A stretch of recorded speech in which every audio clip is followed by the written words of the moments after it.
Viena iš tokių nemažų klaidų, kurią gali padaryti tėvai, tai duoti mažam vaikui telefoną, su kuriuo jis sėdės ir užsizombins.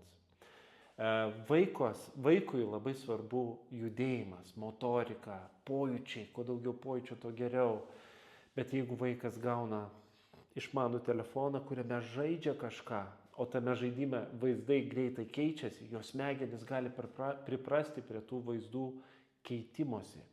Ir jam atrodys, kad ir gyvenime turi viskas greit keistis. Ir kai pateks į tokią situaciją, kur reiks palaukti, reiks kantrybės, jam bus labai sudėtinga. Ir čia tik viena problema, tų problemų yra daug daugiau ir priklausomybės ir taip toliau.